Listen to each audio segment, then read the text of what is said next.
안녕하세요. 제 46강입니다. 오늘은 지난 시간에 이어서 상가 권리금 보호와 관련한 대법원 판례를 하나 더 보겠습니다. 2019년도 5월 16일 선고한 대법원 판례입니다. 임차인이 원고가 돼서 임대인을 상대로 한 권리금 회수 방해로 인한 손해배상 청구 사건이었습니다. 먼저 사실관계를 보겠습니다. 원고 임차인이죠. 원고 임차인은 피고 임대인 상호 간에 임대차 계약을 체결하였습니다. 음식점 임대차 계약인데 보증금 7천만 원에 월세 235만 원을 체결했습니다. 계약 기간은 2010년도 10월 8일부터 2015년도 10월 7일까지로 되어 있었던 건입니다. 따라서 원고 임차인이 계약 기간 만료되기 전에 한 7월 달에 어떤 새로운 신규 임차인을 구했습니다. 그래서 권리금 계약을 했는데 권리금 1억 4,500만 원에 권리금 계약을 체결했습니다. 이 권리금 계약은 임차인과 임차인 간의 어떤 계약으로서 사실 조건부 계약인 것입니다. 임대인이 노하면은 결국 그 계약은 성립될 수 없는 그런 권리금 계약입니다. 따라서 원고 이제 임차인이 피고 임대인에게 와서 이런 새로운 신규 임차인과의 어떤 임대차 계약 체결해 줄 것을 요청했습니다만 거절하였습니다.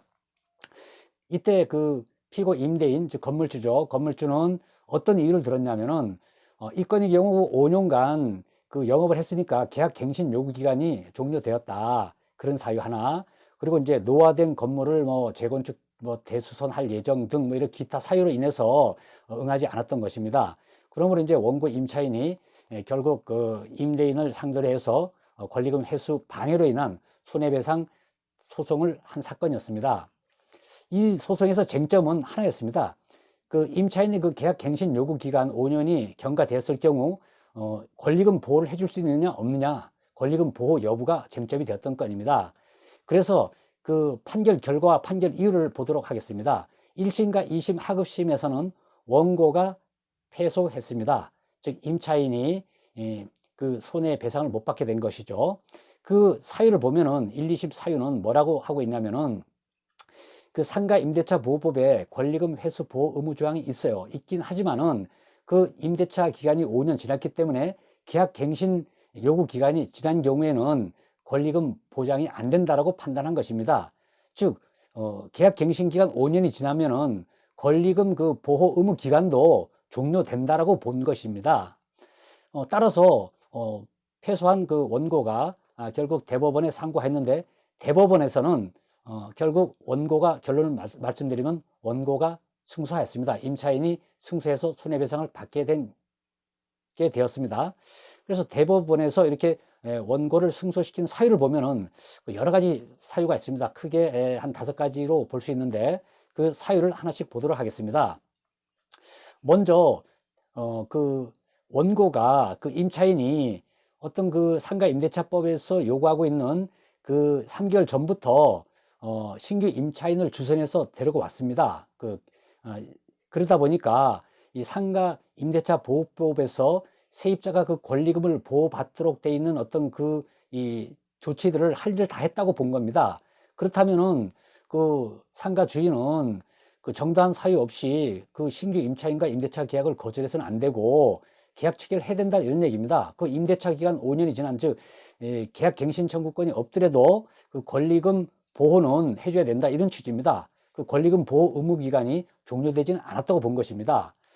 그런데 두 번째 또 큰 이유는 계약 갱신 요구 기간이 만료가 됐을 때 이것은 권리금 보호의 예외 사유가 아니기 때문에 임차인의 권리금은 보호돼야 한다는 그런 취지입니다. 이것은 우리 이 상가 임대차 보호법에 권리금 회수 보호 의무가 없는 경우, 즉 권리금을 보호해 주지 않아도 되는 그런 예외 사유가 있습니다. 이 예외 사유가 12가지가 있습니다. 12가지가 예를 들면은 임차인이 연체를 3번 연체했다든지 또는 임대인이 동의 없이 목적물을 전대했다든지 다른 사람한테 또 다시 임대를 했다든지 철거 재건축이라든지 또는 신규 임차인 데려온 사람이 차임 지급에 좀 능력에 문제가 있다든지 좀 문제가 있는 경우 이런 경우는 정당한 사유가 있기 때문에 데려온 주선해온 신규 임차인과 계약 체결을 안 해도 됩니다. 이런 경우는 그 소위 얘기해서 12가지 사유가 있습니다. 쭉 예외적인 12가지 사유. 거기에 해당이 되지 않으면은 결국은 보호 결국은 그 보호돼야 된다 이런 얘기입니다. 따라서 그러한 그 계약갱신 요구기간 만료 이 사유가 그 예외 사유에 12가지에 해당하지 않기 때문에 결국은 보호돼야 된다 이런 취지입니다. 즉 계약갱신 요구기간이 지났더라도 5년 지났더라도 권리금 횟수는 보장돼야 된다 이런 취지입니다. 그 다음에 또 하나 사유는 계약갱신 요구권과 그 권리금 보호 입법 취지와 내용이 서로 다르다고 보고 있습니다.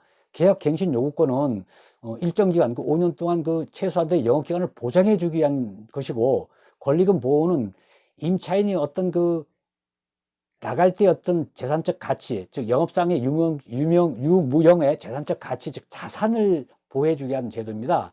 따라서 별개의 제도라 이런 취지입니다. 그리고 이제 끝으로 계약갱신 요구 기간이 지났더라도 5년이 지났더라도 임차인이 형성한 거래처의 어떤 그 거래처라든지 신용 등 재산적인 가치는 유지된다고 보고 있습니다. 그래서 권리금 횟수의 보장이 필요성이 있다고 보고 있습니다. 결국 결론은 대법원의 어떤 그 1, 2심 하급심과의 큰 차이는 계약 갱신 기간이 만료됐다 하더라도 권리금 보호의 어떤 의무 기간은 결코 종료되지 않는다고 보는 것입니다. 양 제도가 별개로 이렇게 판단된 것입니다. 자, 끝으로 외국도 권리금 보호 제도가 있을까요? 외국도 영국이나 미국 등에도 뭐 영업권 양도라든지 뭐 영업권 등을 보장하고 있다고 합니다. 근데 이제 우리나라에서는 이제 그 계약갱신 요구권 기한이 5년에서 10년으로 더 강화되어 있습니다. 이런 경우 이제 건물주 입장에서는 임대인 입장에서는 직접 이제 사용을 원하는 경우라든지 뭐 기타 직접 사용을 원하는 경우도 있겠죠. 이런 경우는 결국 그 10년이 지나서 계약 갱신 기간이 만료가 돼서 이제 들어가려고 할 때도 결국은 이 대법원 판례하면은 권리금 방해해서는 안 되고 방해해서는 어떤 손해배상 책임을 지게 되니까 어떤 권리금 부담 문제가 계속 남는 문제가 있습니다. 이것이 이제 과연 그 임대인의 어떤 재산권 제한 또는 침해와 어떠한 그 관련이 있는지 생각해 볼 문제입니다. 여러분들은 어떻게 생각하십니까? 과도한 재산권 침해인지 아닌지, 아니면 임차인 보호를 위해서 맞는 것인지 어떻게 생각하십니까? 이상입니다. 감사합니다.